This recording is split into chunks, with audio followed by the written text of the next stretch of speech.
누가복음 18장. 예수께서 그들에게 끈질기게 기도하고 절대 포기하지 말아야 할 것을 가르치려고 이야기를 들려주셨다. 예수께서 말씀하셨다. 어떤 도시에 하나님을 전혀 의식하지 않고 사람들도 안중에 없는 재판관이 있었다. 그 도시에 사는 한 과부가 계속해서 그를 찾아왔다. 내 권리가 침해받고 있으니 나를 보호해 주십시오. 재판관은 그 과부를 거들떠 보지도 않았다. 그러나 과부가 계속해서 찾아오자 재판관은 이렇게 혼잣말을 했다. 나는 하나님이 어떻게 생각하는지 전혀 관심도 없고 사람들의 생각은 더 말할 것도 없다. 그런데 이 과부가 끝까지 나를 귀찮게 할 텐데 뭔가 조치를 취해서 이 여자가 정당한 대우를 받도록 해주는 편이 차라리 낫겠다. 그렇지 않으면 이 여자의 집요한 펀치에 내가 시퍼렇게 멍이 들고 말겠다. 주님께서 말씀하셨다. 너희는 이 불의한 재판관이 하는 말을 들었느냐? 그렇다면 너희는 도움을 구하며 끊임없이 부르짖는 택하신 백성을 위해 하나님이 개입하셔서 정의를 이루어 주시리라고 왜 생각지 않느냐? 하나님이 자기 백성의 권리를 지켜주시지 않겠느냐? 내가 보장한다. 하나님이 반드시 그렇게 해 주실 것이다. 그분은 질질 끌지 않으실 것이다. 그러나 인자가 다시 올 때에 그처럼 끈질긴 믿음을 이 땅에서 얼마나 찾을 수 있겠느냐. 자신의 도덕적 행위에 흡족해 하며 자만심에 빠져서 보통 사람들을 업신 여기는 사람들에게 예수께서 다음 이야기를 들려주셨다.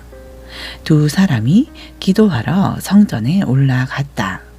한 사람은 바리새인이고 다른 한 사람은 세금 징수원이었다. 바리새인은 자세를 잡고 이렇게 기도했다. 오 하나님, 내가 다른 사람과 같지 않으니 감사합니다.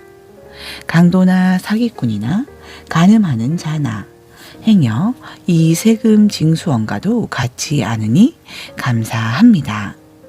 나는 일주일에 2번 금식하고 모든 수입의 11조를 드립니다. 한편 후미진 곳에 구부정하게 웅크려서 두 손으로 얼굴을 감싸고 있던 세금 징수원은 감히 고개도 들지 못한 채 말했다. 하나님, 불쌍히 여겨 주십시오. 이 죄인을 용서해 주십시오. 예수께서 설명을 덧붙이셨다. 하나님과 바른 관계가 되어 집으로 돌아간 사람은 다름 아닌 세금 징수원이다. 너희가 고개를 쳐들고 거만하게 다니면 결국 코가 납작해지고 말 것이다. 그러나 너희가 자신의 모습을 있는 그대로 인정하면 너희는 자기 자신보다 큰 존재가 될 것이다. 사람들이 예수께서 만져주시기를 바라며 그분께 아이들을 데려왔다. 제자들이 그것을 보고는 그들을 쫓아냈다. 그러자 예수께서 그들을 다시 부르셨다. 이 아이들을 그냥 두어라. 아이들과 나 사이에 끼어들지 마라. 이 아이들은 천국의 자랑이며 기쁨이다. 명심하여라. 너희가 하나님 나라를 아이처럼 단순하게 받아들이지 않으면 절대로 그 나라에 들어갈 수 없다. 하루는 한 지방 관리가 예수께 물었다. 선하신 선생님, 제가 무엇을 해야 영원한 생명에 들어갈 자격을 얻겠습니까? 예수께서 말씀하셨다. 어째서 나를 선하다고 하느냐? 오직 하나님 한 분 외에는 선하신 분이 없다. 계명에 간음하지 마라, 살인하지 마라, 도둑질 하지 마라. 거짓말 하지 마라. 내 부모를 공경하라 하지 않았더냐. 그가 말했다. 선생님, 제가 기억하기로는 그 계명들은 제가 다 지켰습니다. 예수께서 그 말을 들으시고 말씀하셨다. 그렇다면 남은 일은 하나뿐이다. 내가 가진 것을 다 팔아서 가난한 사람들에게 거저 주어라. 그러면 내가 하늘의 부를 갖게 될 것이다. 그런 다음 와서 나를 따라라. 그것은 그 관리가 전혀 예상치 못한 말이었다. 큰 부자인 그는 몹시 근심했다. 그는 많은 것을 움켜쥐고 있었고 그것을 놓을 마음이 없었다. 예수께서 그의 반응을 보시고 말씀하셨다. 많이 가진 사람이 하나님 나라에 들어가는 것이 얼마나 어려운지 아느냐. 부자가 하나님 나라에 들어가는 것보다 낙타가 바늘귀로 지나가는 것이 더 쉽다. 다른 사람들이 물었다. 그러면 어느 누가 가망이 있겠습니까? 예수께서 말씀하셨다. 너희 힘으로 해낼 수 있다고 생각하면 전혀 가망이 없다. 그러나 하나님께서 하실 수 있다고 믿으면 얼마든지 가능한 일이다. 베드로가 이야기의 주도권을 다시 잡으려고 이렇게 말했다. 우리는 가진 것을 다 버리고 주님을 따랐습니다. 그렇지 않습니까? 예수께서 말씀하셨다. 그렇다. 너희는 절대 후회하지 않을 것이다. 집과 배우자와 형제 자매와 부모와 자식과 그 무엇을 희생하고서 손해 볼 사람은 아무도 없다. 너희 평생에 그 모든 것을 여러 배로 돌려받을 것이다. 영원한 생명도 덤으로 받을 것이다. 그 후에 예수께서 12 제자를 따로 한쪽으로 데리고 가셔서 말씀하셨다. 잘 들어라. 우리는 지금 예루살렘으로 올라가는 길이다. 인자에 대해 예언서에 기록된 것이 모두 이루어질 것이다. 사람들이 인자를 로마 사람들에게 넘겨주어 조롱하고 놀리고 침뱉을 것이다. 그리고 인자를 고문한 뒤에 죽일 것이다. 그러나 사흘 후에 인자는 다시 살아날 것이다. 하지만 제자들은 깨닫지 못했고 예수께서 무슨 말을 하시는지 전혀 감을 잡지 못했다. 예수께서 여리고 외곽에 이르셨다. 한 눈먼 사람이 길가에 앉아서 구걸하고 있었다. 그는 무리가 술렁이는 소리를 듣고 무슨 일인지 물었다. 사람들이 그에게 말했다. 나사렛 예수께서 지나가신다. 그러자 그가 갑자기 소리쳤다. 예수여, 다윗의 자손이여, 불쌍히 여겨 주십시오. 저를 불쌍히 여겨 주십시오. 앞서가던 사람들이 그에게 조용하라고 했으나 그는 오히려 더 크게 소리쳤다. 다윗의 자손이여, 불쌍히 여겨 주십시오. 저를 불쌍히 여겨 주십시오. 예수께서 걸음을 멈추시고 그를 데려오라고 말씀하셨다. 그가 가까이 오자 예수께서 물으셨다. 내게 무엇을 원하느냐? 그가 말했다. 주님, 다시 보기 원합니다. 예수께서 말씀하셨다. 다시 보아라. 내 믿음이 너를 구원했고 낫게 했다. 그는 즉시 고침을 받았다. 그가 고개를 들어서 보니 앞이 보였다. 그는 하나님께 영광을 돌리며 예수를 따라갔다. 길가에 있는 사람들도 모두 합류하여 큰 소리로 하나님을 찬양했다. 19장. 예수께서 여리고에 들어가 걷고 계셨다. 삭개오라는 사람이 거기에 있었는데 그는 세금 징수원의 우두머리이자 상당한 부자였다. 그는 예수를 보고 싶은 마음이 간절했으나 무리 때문에 시야가 가렸다. 키가 작아서 사람들 너머로 볼 수가 없었다. 그는 예수께서 지나가실 때 보려고 먼저 달려가 뽕나무에 올라갔다. 예수께서 나무 밑에 오셔서 올려다보며 말씀하셨다. 삭개오야, 어서 내려오너라. 오늘은 내가 네 집에서 묵어야겠다. 삭개오는 자신의 행운이 도저히 믿기지 않았다. 그는 나무에서 내려와 기쁜 마음으로 예수를 자기 집에 모셨다. 그 일을 본 사람들이 하나같이 붕괴하며 투덜거렸다. 저분이 무슨 일로 이 사기꾼 같은 사람을 가까이 하는가? 삭개오는 놀라서 그냥 그 자리에 서 있었다. 그가 더듬거리며 사죄했다. 주님, 제 수입의 절반을 가난한 사람들에게 거저 주겠습니다. 그리고 제가 남을 속인 일이 있으면 그 피해액을 4배로 보상하겠습니다. 예수께서 말씀하셨다. 오늘은 이 집에 구원이 임한 날이다. 여기 아브라함의 자손 삭개오가 있다. 인자는 잃어버린 자를 찾아 회복시키려고 왔다. 그들이 말씀에 집중하고 있을 때 예수께서 다음 이야기를 들려주셨다. 그렇게 하신 것은 사람들이 예루살렘 가까이 이르면서 하나님 나라가 금방이라도 나타날 것 같은 기대감으로 고조되어 있었기 때문이다. 왕가의 자손인 사람이 있었는데 그는 자신의 통치권을 위임받기 위해 멀리 본국까지 다녀와야 했다. 그는 먼저 종 10명을 한 곳에 불러 모아 각 사람에게 돈을 얼마씩 주면서 내가 돌아올 때까지 이 돈을 잘 운용하여라 하고 지시했다. 그런데 그곳 사람들은 그를 미워했다. 그래서 그들은 그의 통치에 반대하는 탄원서를 작성하여 사절단에게 들려서 보냈다.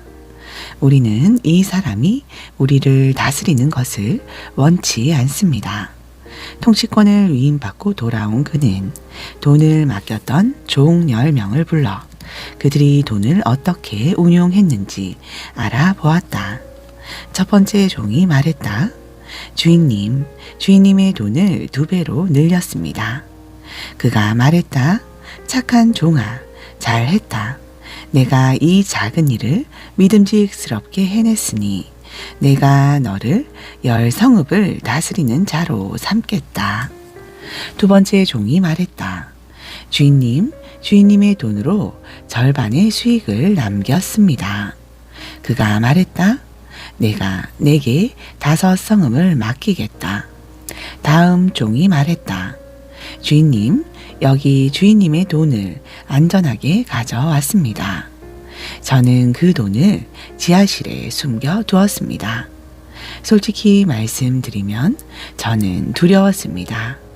제가 알기로 주인님은 기준이 높고 적당히 하는 것을 싫어하며 어리석은 짓을 용서하지 않으십니다. 그가 말했다. 내 말대로 나는 어리석은 짓을 용서하지 않는다. 그런데 너는 어리석은 짓을 했구나. 왜 너는 그 돈을 안전한 곳에라도 투자하지 않았느냐? 그랬더라면 조금이라도 이득을 보았을 것이다. 그는 거기 서 있는 사람들에게 말했다. 이자의 돈을 빼앗아 내 돈을 2배로 늘린 종에게 주어라. 그들이 말했다. 하지만 주인님, 그 사람은 이미 2배를 가지고 있습니다. 그가 말했다. 내 말이 그 말이다. 너희가 목숨을 걸면 상상도 못할 만큼 받게 된다. 그러나 안전에 급급하면 빈털터리가 되고 만다. 나의 통치에 반대하는 탄원을 했던 이 원수들을 여기서 끌어내려라. 다시는 여기서 그들의 얼굴을 보고 싶지 않다. 이 말씀을 하시고 나서 예수께서 곧장 예루살렘으로 향하셨다. 올리브 산에 있는 벳바게와 베다니에 이르렀을 때 예수께서 두 제자를 보내시며 지시하셨다. 맞은편 마을로 가거라. 들어가서 보면 아직 아무도 타보지 않은 나귀 새끼가 줄에 매여 있을 것이다. 줄을 풀어서 끌고 오너라. 왜 그러시오? 하고 누가 묻거든 이 나귀의 주님께서 필요로 하십니다. 하여라. 두 제자가 가서 보니 예수께서 말씀하신 그대로였다. 그들이 나귀 새끼의 줄을 풀고 있는데 나귀의 주인들이 말했다. 그 나귀 새끼의 줄은 왜 푸는 것이요? 제자들이 말했다. 이 나귀의 주님께서 필요로 하십니다. 제자들이 나귀 새끼를 예수께로 끌고 와서 그 위에 자기 겉옷을 펴고 그분을 태웠다. 예수께서 나귀에 오르시자 사람들이 길 위에 자기 겉옷을 펼치며 그분을 대대적으로 환영했다. 올리브 산이 내리막길로 접어드는 등성이에서 제자의 온 무리가 그들이 목격한 놀라운 일들로 인해 열광적으로 찬양을 터뜨렸다. 복되다 하나님의 이름으로 오시는 왕이여. 하늘에는 모든 것이 형통, 가장 높은 곳에는 영광. 무리 가운데 몇몇 바리새인들이 예수께 말했다. 선생님, 당신의 제자들을 단속하십시오. 그러자 예수께서 말씀하셨다. 이들이 잠잠하면 돌들이 대신 소리쳐 찬양할 것이다. 도시가 눈에 들어오자 예수께서 그 도시를 보고 우셨다. 내게 유익한 모든 것을 오늘 내가 알았더라면 좋았을 텐데. 그러나 이제 너무 늦었다. 앞으로 내 원수들이 포병대를 몰고 와서 너를 포위하고 사방에서 치고 들어올 것이다. 그들이 너와 내 아들을 바닥에 메어질 것이다. 돌 하나도 그대로 남지 않을 것이다. 이 모두가 너를 직접 찾아오신 하나님을 내가 알아보지도 않고 맞아들이지도 않았기 때문이다. 예수께서 성전에 들어가셔서 거기에 상점을 차려놓고 온갖 잡다한 것을 파는 사람들을 모두 쫓아내셨다. 예수께서 말씀하셨다. 성경에 이렇게 기록되었다. 내 집은 기도하는 집이다. 그런데 너희는 그곳을 종교 시장으로 바꾸어 놓았다. 그때부터 예수께서 날마다 성전에서 가르치셨다. 대제사장과 종교학자와 백성의 지도자들은 예수를 제거할 방법을 찾으려고 혈안이 되어 있었다. 그러나 그분의 말씀을 한마디라도 놓칠세라 경청하는 백성 때문에 그들도 어찌할 수 없었다. 20장. 하루는 예수께서 성전에서 백성을 가르치며 메시지를 선포하고 계셨다. 대제사장과 종교학자와 지도자들이 그분께 맞서며 따졌다. 당신의 신임장을 보여주시오. 누구의 권한으로 이렇게 말하고 행동하는 겁니까?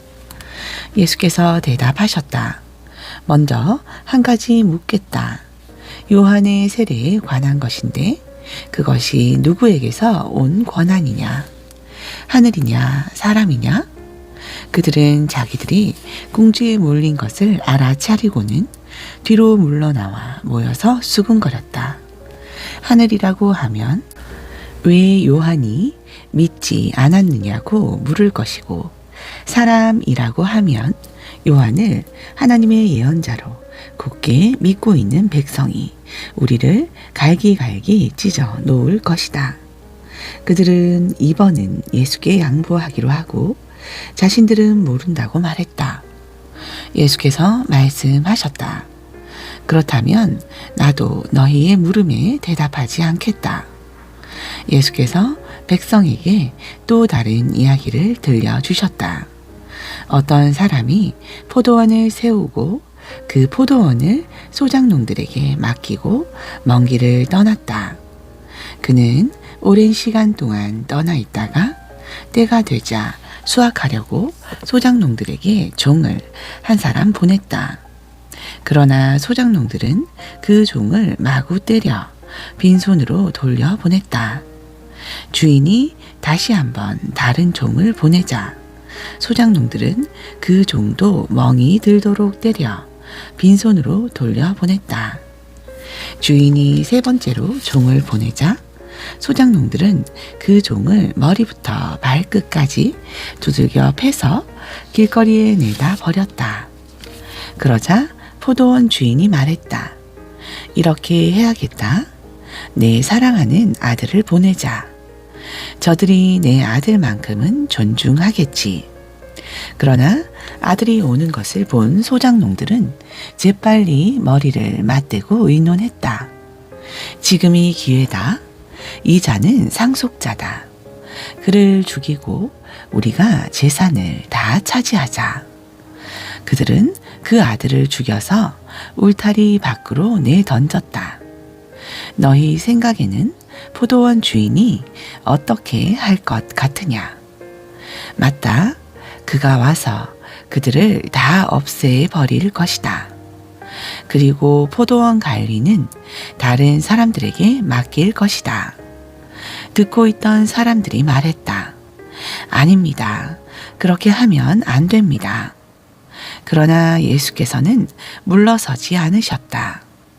그렇다면 너희는 이 말씀이 왜 기록되었다고 생각하느냐? 석공들이 내버린 돌이 이제 모퉁이 돌이 되었다. 누구든지 이 돌 위에 걸려 넘어지는 사람은 그 몸의 뼈가 다 부러질 것이요. 이 돌이 그 사람 위에 떨어지면 그는 완전히 가루가 될 것이다.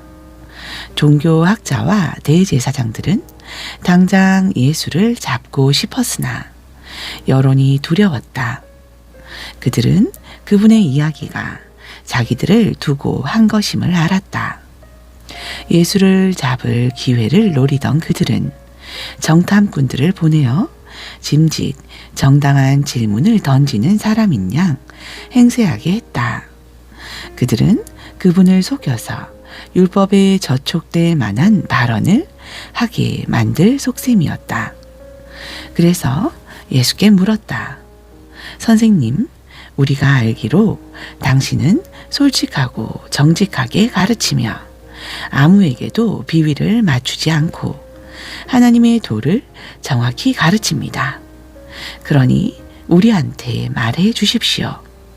황제에게 세금을 내는 것이 법에 맞습니까? 맞지 않습니까? 예수께서 그들의 의도를 아시고 이렇게 말씀하셨다. 동전 하나를 내게 보여라. 여기 새겨진 얼굴이 누구 얼굴이냐? 그리고 뭐라고 써 있느냐? 황제입니다. 그들이 말했다. 예수께서 말씀하셨다.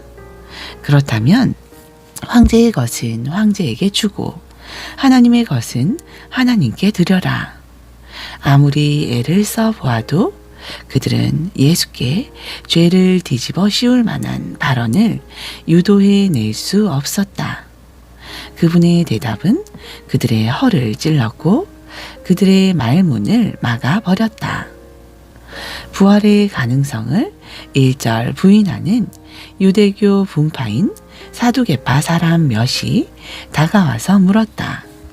선생님, 모세는 기록하기를 남자가 자식 없이 아내를 두고 죽으면 그 동생이 형수와 결혼해서 자식을 낳아줄 의무가 있다고 했습니다. 한 번은 7 형제가 있었습니다. 마지가 결혼했는데 자식 없이 죽었습니다. 둘째가 형수와 결혼했으나 죽었고 셋째도 그러했습니다. 7 형제가 다 차례대로 그렇게 했으나 자식이 없었습니다. 마지막에는 여자도 죽었습니다. 그렇다면 부활 때에 그 여자는 누구의 아내가 됩니까? 7 형제가 다 그 여자와 결혼했습니다. 예수께서 말씀하셨다. 이 땅에서는 결혼이 중대한 관심사이지만 저 세상에서는 그렇지 않다. 죽은 사람들의 부활에 참여하는 사람들에게 결혼은 더 이상 관심사가 못 된다. 죽음도 마찬가지다. 너희야 믿지 않겠지만 그들에게는 더 나은 관심사가 있다. 그때에는 하나님과 최고의 기쁨과 친밀감을 나눌 것이다. 모세도 불붙은 떨기나무 앞에서 부활에 관해 외치기를 아브라함의 하나님, 이삭의 하나님, 야곱의 하나님이라고 했다. 하나님은 죽은 자의 하나님이 아니라 산 자의 하나님이시다. 그분께는 모두가 살아있다. 몇몇 종교학자들이 말했다. 선생님, 훌륭한 답입니다. 한동안 아무도 그분께 묻는 사람이 없었다. 그 후에 예수께서 그들에게 물으셨다. 어째서 사람들이 메시아를 다윗의 자손이라고 하느냐? 다윗은 시편에 분명히 말했다. 하나님께서 내 주님께 말씀하셨다. 내가 내 원수들을 내 발 아래에 둘 때까지 너는 여기 내 오른편에 앉아 있어라.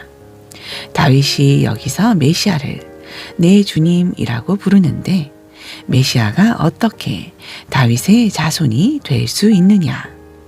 모든 사람이 듣는 가운데 예수께서 제자들에게 말씀하셨다. 종교학자들을 조심하여라. 그들은 가운을 입고 다니며 사람들을 지켜 세우는 말에 우쭐하고 중요한 자리를 차지하면서 교회의 모든 행사에서 상석에 앉기를 좋아한다. 언제나 그들은 연약하고 무력한 사람들을 착취한다. 그들의 기도가 길어질수록 그들의 상태는 더 나빠진다. 마지막에 그들은 그 값을 치르게 될 것이다. 21장 예수께서 눈을 들어 부자들이 헌금함에 헌금 넣는 것을 보셨다. 그 후에 한 가난한 과부가 동전 2개를 헌금함에 넣는 것을 보셨다. 예수께서 말씀하셨다. 과연 이 과부가 오늘 가장 많은 헌금을 드렸다. 다른 사람들은 아깝지 않을 만큼 헌금했지만 이 여자는 자기 형편보다 넘치도록 드렸다. 자신의 전부를 드린 것이다. 하루는 사람들이 모여서 성전에 대해 이야기하고 있었다. 그들은 성전이 정말 아름답고 성전의 석조물과 기념 헌물들이 수려하다고 말했다. 예수께서 말씀하셨다.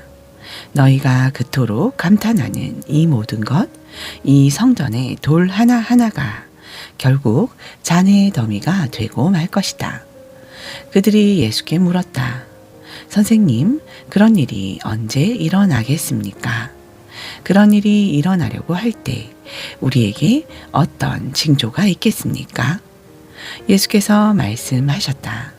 사이비 종말론자들을 조심하여라. 많은 지도자들이 정체를 숨기고 나타나서 내가 그다라고 하거나 또는 종말이 가까이 왔다고 주장할 것이다. 그런 말에 절대 속지 마라. 전쟁과 폭동의 소문이 들리거든 당황하지 말고 침착하여라. 그것은 역사에 늘 반복되는 일일 뿐 아직 종말의 징조는 아니다. 예수께서 계속 말씀하셨다. 나라와 나라가 싸우고 통치자와 통치자가 싸우는 일이 계속 될 것이다. 곳곳마다 큰 지진이 있을 것이다. 기근도 있을 것이다. 너희는 이따금 하늘이 무너지는 것 같을 것이다. 그러나 이런 일이 일어나기 전에 사람들이 너희를 체포하고 박해하며 법정과 감옥으로 끌고 갈 것이다. 세상이 살벌해져서 내 이름을 전한다는 이유로 모두가 너희를 물어 뜯을 것이다. 너희는 결국 증인석에 서서 증언을 하도록 요구받을 것이다. 너희는 그 일로 걱정하지 않겠다고 지금 결심하여라. 내가 너희에게 말과 지혜를 줄 것이니 너희를 고소하는 자들 모두가 맞서도 너희 말을 이기지 못할 것이다. 심지어 부모와 형제와 친척과 친구들마저 너희를 넘겨줄 것이다. 너희 가운데 일부는 죽임을 당할 것이다. 나 때문에 너희를 미워할 사람이 누구인지 아무도 모른다. 그렇더라도 너희 몸과 영혼의 사소한 모든 것까지 심지어 너희의 머리카락까지도 내가 보살핀다. 너희는 아무것도 잃지 않을 것이다. 그대로 견뎌라. 그것이 너희가 해야 할 일이다. 끝까지 견뎌라. 그러면 너희는 절대 후회하지 않을 것이고 결국 구원을 받을 것이다. 군대가 예루살렘을 둘러진 것을 보거든 너희는 예루살렘의 멸망이 가까운 줄 알아라. 그때 너희가 유대에 살고 있거든 산으로 달아나거라. 도시에 있거든 빨리 빠져나가거라. 밭에 나가 있거든 겉옷을 가지러 집으로 가지 마라. 그날은 징벌의 날이다. 그날에 대해 기록된 것이 다 이루어질 것이다. 특히 임산부와 젖 먹이는 어머니들이 힘들 것이다. 끔찍한 고통, 맹렬한 진노다. 사람 목숨이 파리 목숨이 될 것이다. 사람들이 감옥으로 끌려갈 것이다. 나라들이 그 맡은 일을 끝내기까지 예루살렘은 이방인들의 발에 짓밟힐 것이다. 마치 지옥이 온통 풀려난 것처럼 보일 것이다. 해와 달과 별과 땅과 바다가 요란하여 온 세상 모든 사람이 공포에 질릴 것이다. 파멸의 위협 앞에서 사람들의 숨이 막히고 권력자들은 두려워 떨 것이다. 그때서야 사람들이 인자가 성대하게 환영받으며 오는 모습을 보게 될 것이다. 영광스러운 환영일 것이다. 이 모든 일이 벌어지기 시작하거든 일어서거라. 고개를 들고 당당히 서거라. 구원이 가까이 온 것이다. 예수께서 이야기를 들려주셨다. 무화과 나무를 보아라. 다른 나무도 다 마찬가지다. 잎이 나기 시작하면 너희는 한 번만 보아도 여름이 가까이 다가온 줄 안다. 이 일도 마찬가지다. 이런 일이 일어나는 것을 보거든 하나님 나라가 가까이 온 줄 알아라. 이것은 가볍게 여길 일이 아니다. 내가 지금 하는 말은 어느 훗날의 세대에게만 주는 말이 아니라 이 세대에게도 주는 말이다. 이 일들은 반드시 이루어진다. 하늘과 땅은 닳아 없어져도 내 말은 닳아 없어지지 않을 것이다. 너희는 조심하여라. 너희의 예민한 기대감이 파티와 음주와 쇼핑 때문에 무뎌지지 않게 하여라. 그렇지 않으면 그날이 불시에 너희를 덮치고 덕과 같이 갑자기 너희를 잡을 것이다. 그날은 모든 곳에서 모든 사람에게 동시에 임할 것이다. 그러니 너희는 무엇을 하든 방심하지 마라. 닥쳐올 모든 일을 끝까지 견뎌내고 마침내 인자 앞에 설 힘과 분별력을 얻도록 끊임없이 기도하여라. 예수께서는 낮이면 성전에서 가르치시고 밤이면 나가서 올리브 산에서 지내셨다. 모든 백성이 새벽같이 일어나 성전으로 가서 그분의 말씀을 들었다. 22장 유월절이라고 하는 무교절이 다가왔다. 대제사장과 종교학자들은 예수를 없앨 방도를 찾고 있었으나 백성이 두려운 나머지 자신들의 행동을 숨길 방법도 함께 찾고 있었다. 그때에 사탄이 12 제자 가운데 하나인 가룟 유다에게 들어갔다. 그는 다른 제자들을 떠나 대제사장들과 성전 경비대에게 가서 예수를 넘길 방법을 함께 의논했다. 그들은 자신들의 행운이 믿기지 않았고 그에게 두둑이 보상하기로 약속했다. 유다는 그들과 약속을 하고서 그때부터 무리의 눈을 피해 예수를 넘길 방도를 찾기 시작했다. 유월절 양을 잡는 무교절이 되었다. 예수께서 베드로와 요한을 보내며 말씀하셨다. 가서 우리가 함께 먹을 수 있도록 유월절을 준비하여라. 그들이 말했다. 우리가 어디에다 준비하기 원하십니까? 예수께서 말씀하셨다. 시내로 들어가면서 주의하여 잘 보아라. 그러면 물 한 동이를 지고 가는 사람을 만날 것이다. 그를 따라 집으로 가서 집 주인에게 선생님께서 제자들과 함께 유월절 식사를 할 방이 어디 있느냐고 물어보십시다 하고 말하여라. 그가 너희에게 이미 청소를 마친 넓은 다락방을 보여줄 것이다. 거기서 식사를 준비하여라. 제자들이 가보니 모든 것이 예수께서 말씀하신 그대로였다. 그들은 유월절 식사를 준비했다. 시간이 되자 예수께서 자리에 앉으시고 모든 사도가 함께 앉았다. 예수께서 말씀하셨다. 내가 고난의 때에 들어가기 전에 너희와 이 유월절 식사를 함께 하기를 얼마나 기다렸는지 너희는 모를 것이다. 우리가 하나님 나라에서 다 함께 먹기까지는 이것이 내가 먹는 마지막 유월절 식사다. 예수께서 잔을 들어 축복하시고 말씀하셨다. 이 잔을 받아 돌아가면서 나누어 마셔라. 하나님 나라가 올 때까지 내가 다시는 포도주를 마시지 않을 것이다. 예수께서 빵을 들어 축복하시고 떼어서 그들에게 주시며 말씀하셨다. 이 빵은 너희를 위해 주는 내 몸이다. 나를 기념하여 이 빵을 먹어라.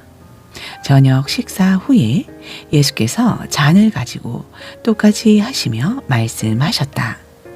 이 잔은 너희를 위해 붓는 내 피로 쓴 새 언약이다. 나를 배반할 사람의 손이 지금 이 식탁 위에 있는 것을 너희는 아느냐? 인자는 이미 정해진 길을 가는 것이니 이것이 전혀 뜻밖의 일은 아니다. 그러나 인자를 배반하여 넘겨줄 그 사람에게는 오늘이 파멸의 날이다. 그들은 그런 일을 할 자가 누구인지 궁금해서 서로 의심하며 묻기 시작했다. 제자들이 자기들 가운데 누가 가장 크게 될지를 두고 말다툼을 벌였다. 그러자 예수께서 개입하셨다. 왕들은 위세 부리기를 좋아하고 권세 가진 사람들은 거창한 호칭 달기를 좋아한다. 너희는 그래서는 안 된다. 너희 가운데 선배는 후배처럼 되고 지도자는 종의 역할을 맡아라. 저녁 식사를 하는 사람과 시중 드는 사람 가운데 너희는 어느 쪽이 되고 싶으냐? 너희라면 시중 받으면서 식사를 하고 싶지 않겠느냐? 그러나 나는 너희 가운데서 섬기는 자리에 있었다. 너희는 크고 작은 시련 중에도 끝까지 나에게 충실했다. 이제 나는 내 아버지께서 내게 주신 왕의 권세를 너희에게 준다. 그리하여 너희는 내 나라에서 내 식탁에 앉아 먹고 마시며 하나님 백성의 회중 가운데서 책임을 감당할 힘을 얻게 될 것이다. 시몬아, 방심하지 마라. 사탄이 밀에서 결을 가려내듯이 너희 모두를 내게서 떼어놓으려고 안간힘을 썼다. 시몬아, 내가 굴복하거나 지쳐 쓰러지지 않도록 내가 특히 너를 위해 기도했다. 내가 시험의 시기를 다 통과하거든 내 동료들이 새 출발을 할 수 있도록 도와주어라. 베드로가 말했다. 주님과 함께라면 저는 무엇이든지 할 각오가 되어 있습니다. 주님을 위해서라면 감옥에라도 가겠습니다. 주님을 위해 죽기까지 하겠습니다. 예수께서 말씀하셨다. 베드로야, 안 됐지만 내게 이 말을 해야겠다. 수탉이 울기 전에 내가 나를 모른다고 3번 부인할 것이다. 예수께서 말씀하셨다. 내가 너희를 보내면서 꼭 필요한 것만 가지고 가볍게 다니라고 했을 때에 너희에게 문제가 없었느냐? 그들이 말했다. 물론입니다. 아무 문제 없이 잘 지냈습니다. 예수께서 말씀하셨다. 이번에는 다르다. 고난에 대비하여라. 힘든 시기가 닥쳐올 테니 필요한 것을 챙겨라. 너희 겉옷을 전당 잡혀서 칼을 구하여라. 그는 범죄자들과 한 무리로 여겨졌다. 고 기록된 성경 말씀의 최종 의미는 나에게서 완성된다. 나에 대해 기록된 모든 것이 이제 결말로 다가가고 있다. 제자들이 말했다. 보십시오, 주님. 칼 2자루가 있습니다. 그러자 예수께서 말씀하셨다. 그만하면 됐다. 칼 이야기는 그만하자. 예수께서 거기를 떠나 전에 자주 다니시던 올리브 산으로 가셨다. 제자들이 그분을 따라갔다. 그곳에 이르자 예수께서 말씀하셨다. 유혹에 넘어가지 않도록 기도하여라. 예수께서 그들을 떠나 돌을 던져 닿을 만한 거리에 가셨다. 거기서 무릎을 꿇고 기도하셨다. 아버지, 이 잔을 내게서 거두어 주십시오. 그러나 내가 원하는 대로 하지 마시고 아버지께서 원하시는 대로 행하십시오. 아버지께서 원하시는 것이 무엇입니까? 그때 하늘에서 천사가 나타나 그분 곁에 서서 힘을 북돋아 주셨다. 예수께서 계속해서 더욱 간절히 기도하셨다. 예수의 얼굴에서 쏟아지는 땀방울이 마치 핏방울 같았다. 예수께서 기도를 마치고 일어나셔서 제자들에게 돌아와 보니 그들이 슬픔에 잠겨 잠들어 있었다. 예수께서 말씀하셨다. 너희가 무슨 일로 자고 있느냐? 일어나거라. 유혹에 넘어가지 않도록 기도하여라. 예수께서 그 말씀을 하시자마자 한 무리가 12 제자 가운데 하나인 유다를 앞세우고 나타났다. 유다가 예수께 입 맞추려고 곧장 그분께 다가왔다. 예수께서 말씀하셨다. 유다야, 내가 입맞춤으로 인자를 팔려고 하느냐? 예수와 함께 있던 이들이 사태를 보고 말했다. 주님, 우리가 싸울까요? 그들 가운데 한 사람이 대제사장의 종에게 칼을 휘둘러 그의 오른쪽 귀를 잘라 버렸다. 예수께서 말씀하셨다. 그냥 두어라. 그러고는 종의 귀를 만져 낫게 해 주셨다. 예수께서 거기에 온 사람들, 곧 대제사장과 성전 경비대와 종교 지도자들에게 말씀하셨다. 내가 위험한 범죄자라도 되는 것처럼 칼과 몽둥이로 내게 덤벼들다니 이게 무슨 짓이냐? 내가 날마다 성전에서 너희와 함께 있었지만 너희는 내게 손 하나 대지 않았다. 그러나 이제 너희 뜻대로 하여라. 지금은 어두운 밤이요 어두운 시간이다. 그들이 예수를 체포해서 대제사장의 집으로 끌고 갔다. 베드로는 안전한 거리를 두고 뒤따라갔다.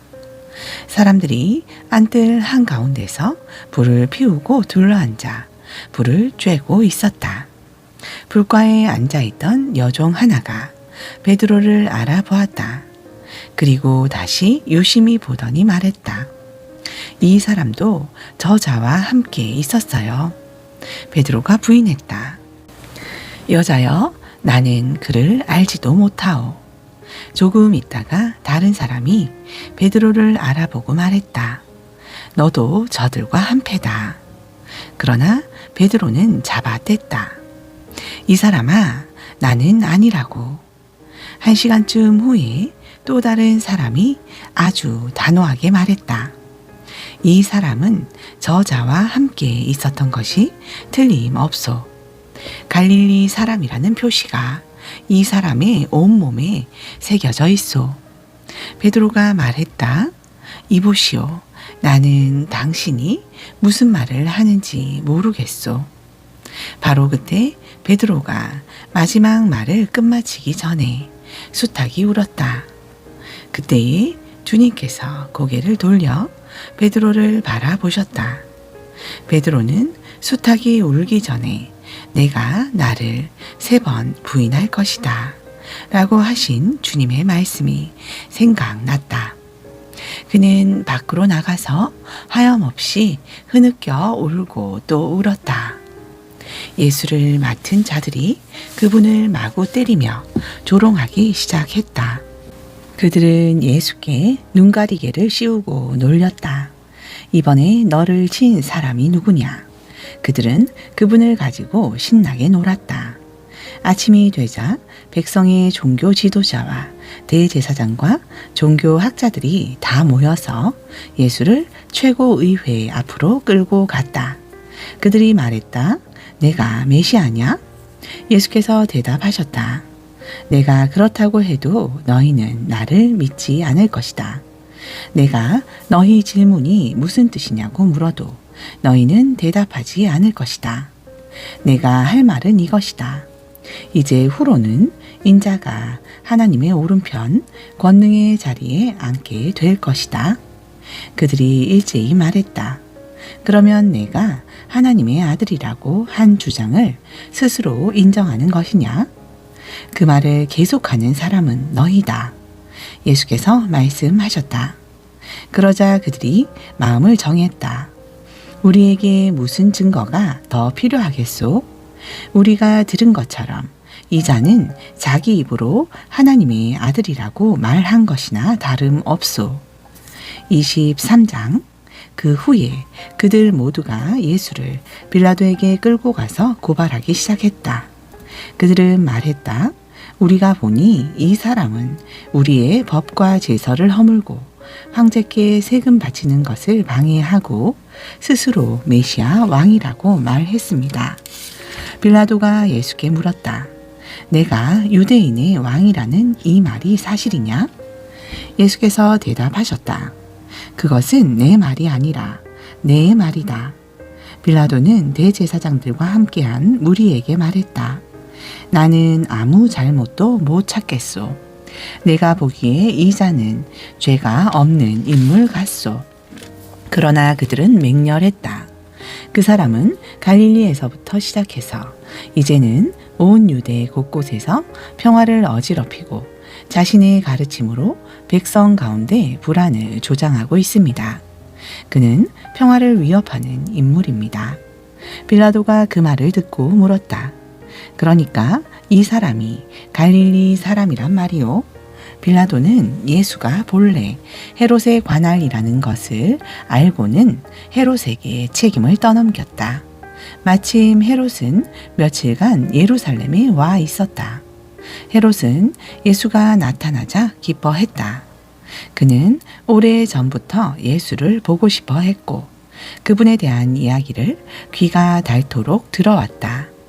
그는 예수가 무슨 대단한 일을 행하는 것을 보고 싶어 했다.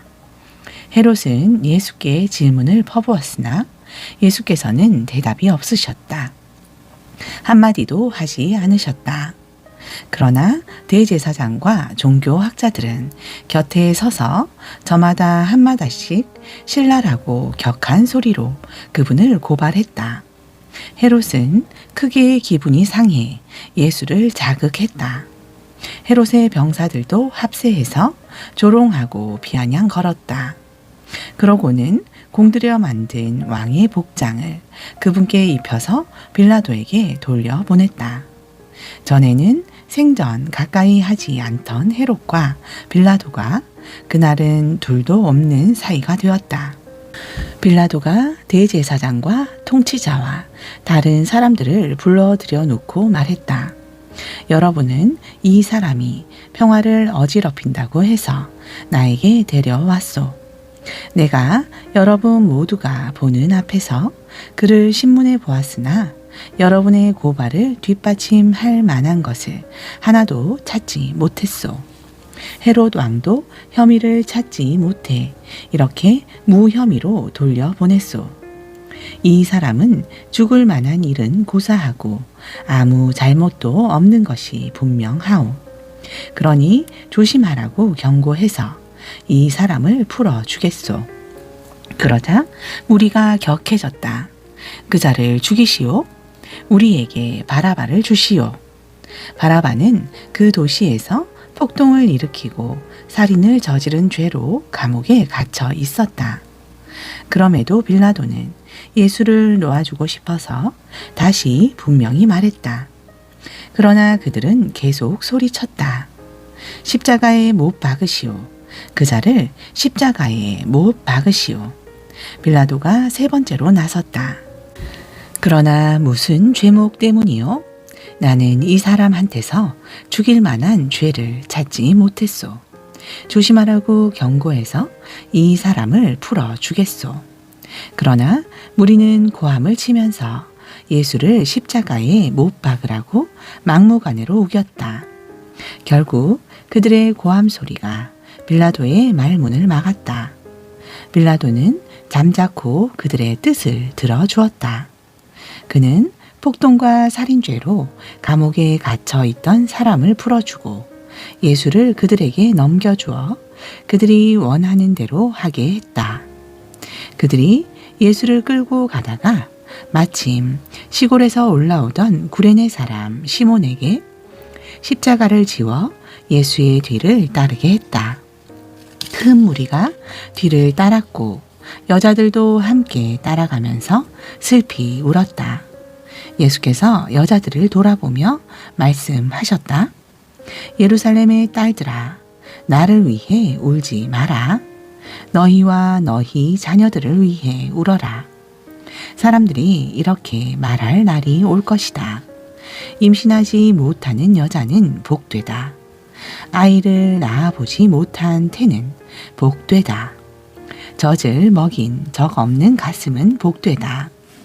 그때에 사람들이 산에다 대고 우리 위로 무너져 내려라 하고 언덕에다 대고 우리를 덮어버려라 하고 외칠 것이다. 사람들이 살아있는 푸른 나무에도 그렇게 하는데 말라버린 나무에는 어떻게 할지 상상이 되느냐? 다른 죄수 두 사람도 사형을 받으러 예수와 함께 끌려갔다. 해골 언덕이라는 곳에 이르러 그들이 예수를 십자가에 못 박았다. 두 죄수도 하나는 그분 오른쪽에 다른 하나는 왼쪽에 못 박았다. 예수께서 기도하셨다. 아버지, 이 사람들을 용서해 주십시오. 이 사람들은 자기들이 무슨 일을 하는지 모릅니다. 그들은 주사위를 던져 예수의 옷을 나눠 가졌다. 사람들이 거기 서서 예수를 구경했고 주모자들도 비웃으며 말했다. 저가 다른 사람들은 구원했는데 자기 자신도 구원했는지 보자. 하나님의 메시아라고? 선택받은 자라고? 아하, 병사들도 다가와 예수를 조롱하고 비웃었다. 그들은 신포도주로 그분께 건배를 제안했다. 유대인의 왕이여, 너나 구원해 보아라. 예수의 머리 위에는 이 사람은 유대인의 왕, 이라고 쓴 팻말이 붙어 있었다.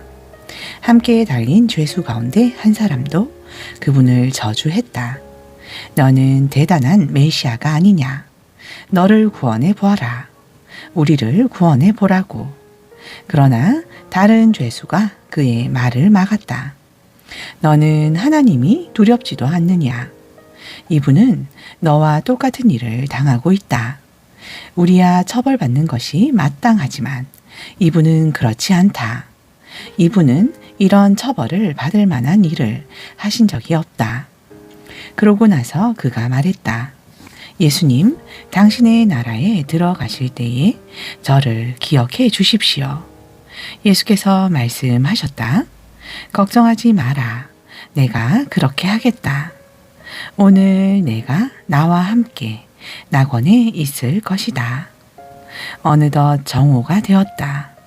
온 땅이 어두워졌고 그 어둠은 이후 3시간 동안 계속되었다. 칠흑 같은 어둠이었다. 성전의 휘장 한가운데가 찢어졌다. 예수께서 큰 소리로 부르짖으셨다. 아버지, 내 생명을 아버지 손에 맡깁니다. 그 말을 하시고 예수께서 숨을 거두셨다. 그 자리에 있던 지휘관이 일어난 일을 보고 하나님께 영광을 돌렸다. 이 사람은 죄 없는 사람이었다. 선하고 죄 없는 사람이었다. 그 광경을 구경하려고 모인 사람들도 실제로 일어난 일을 보고는 모두 비탄에 잠긴 채 집으로 돌아갔다. 예수를 잘 아는 사람들과 갈릴리에서부터 그분을 따라온 여자들은 숙연한 마음으로 멀찍이 서서 지켜보았다. 유대 최고의회 의원으로 요셉이라는 사람이 있었는데 그는 마음이 선하고 성품이 어진 사람이었다. 그는 의회의 계획과 행동에 찬성하지 않았다. 유대인 동네 아리마대가 고향인 그는 하나님 나라를 간절히 기다리며 살아온 사람이었다. 그가 빌라도에게 가서 예수의 시신을 거두게 해달라고 청했다. 요셉은 그분을 십자가에서 내려 세마포 수위에 싸서 아직 아무도 사용한 적이 없는 바위를 깎아서 만든 무덤에 그분을 모셔두었다. 그날은 안식일 전날이었고 안식일이 막 시작될 무렵이었다.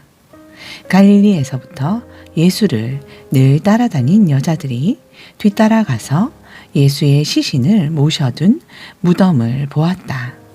그러고는 돌아가서 장례용 향유와 향료를 준비했다.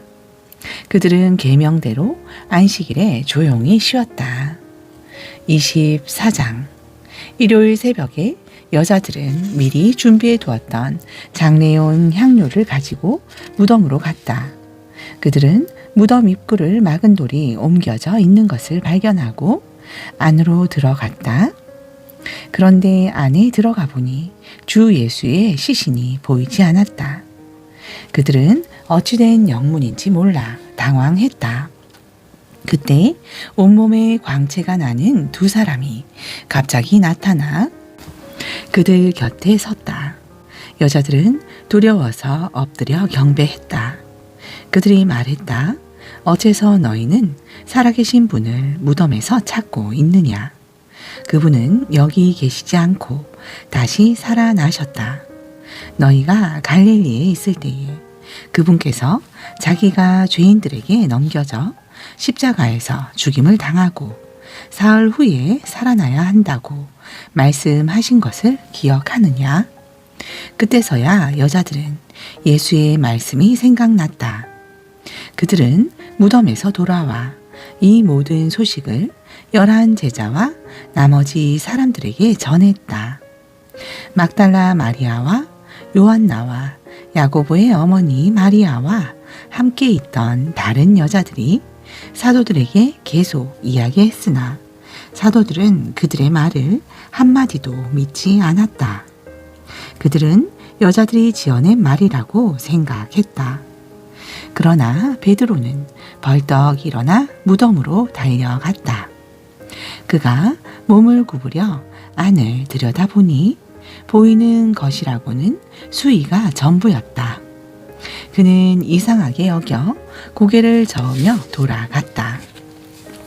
바로 그날에 그들 가운데 두 사람이 예루살렘에서 11km쯤 떨어진 엠마오라는 마을로 걸어가고 있었다. 그들은 그동안 일어난 모든 일을 되돌아보며 깊은 대화를 나누고 있었다. 그들이 한참 묻고 말하는 중에 예수께서 다가오셔서 그들과 함께 걸으셨다. 그러나 그들은 그분이 누구신지 알아보지 못했다. 예수께서 물으셨다. 당신들은 길을 가면서 무슨 이야기를 그토록 열심히 합니까? 그들은 가장 친한 벗을 잃은 듯한 침통한 얼굴로 그 자리에 멈춰 섰다. 그 중에 글로바라는 사람이 말했다. 지난 며칠 동안 있었던 일을 예루살렘에서 당신 혼자만 모른단 말입니까? 예수께서 말씀하셨다. 무슨 일이 있었습니까? 그들이 말했다. 나사렛 예수께 일어난 일입니다.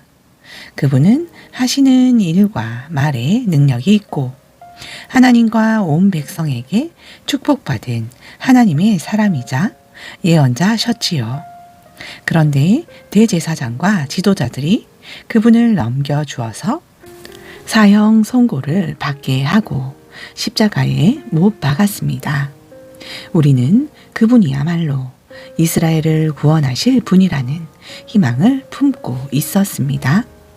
그 일이 있은 지 벌써 사흘째입니다. 그런데 지금 우리 가운데 몇몇 여자들이 우리를 완전히 혼란에 빠뜨렸습니다.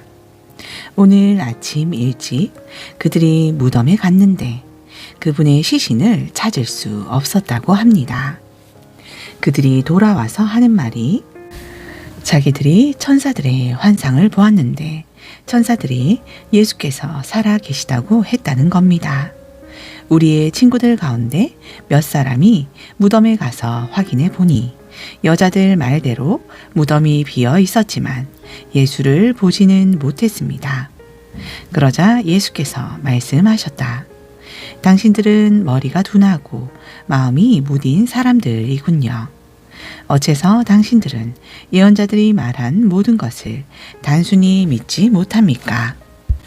당신들은 이런 일이 일어나야 한다는 것과 메시아가 고난을 겪고서 자기 영광에 들어가야 한다는 것을 알지 못합니까? 그러고 나서 예수께서는 모세의 책들로 시작해 예언서를 전부 살피시면서 자신을 언급한 성경 구절들을 모두 짚어주셨다. 그들은 자신들이 가려던 마을 어귀에 도착했다. 예수께서 계속 가시려는 듯하자 그들이 간청했다. 우리와 머물며 함께 저녁을 드십시오. 날이 저물어 저녁이 되었습니다. 그래서 예수께서 그들과 함께 들어가셨다. 예수께서 그들과 함께 식탁에 앉으셔서 빵을 들어 축복하시고 떼어서 그들에게 주셨다. 그 순간 그들의 눈이 열렸다. 깜짝 놀라 눈이 휘둥그레진 그들이 예수를 알아보았다. 그러나 그 순간 예수께서 사라지셨다. 그들이 서로 말을 주고받았다. 그분이 길에서 우리와 대화하며 성경을 풀어주실 때 우리 마음이 뜨거워지지 않았습니까? 그들은 한시도 지체하지 않고 곧장 일어나서 예루살렘으로 돌아갔다. 가보니 11 제자와 친구들이 함께 모여 이야기하고 있었다. 사실이다. 주님께서 살아나셨다. 시몬이 주님을 보았다. 이어서 그 두 사람도 길에서 있었던 일과 예수께서 빵을 떼실 때 자기들이 그분을 알아본 일을 모두 이야기했다. 그들이 이런 이야기를 하고 있는데 예수께서 그들 앞에 나타나 말씀하셨다. 너희에게 평안이 있기를. 그들은 자기들이 유령을 보고 있는 줄 알고 잔뜩 겁을 먹었다. 예수께서 그들에게 말씀하셨다. 당황하지 마라.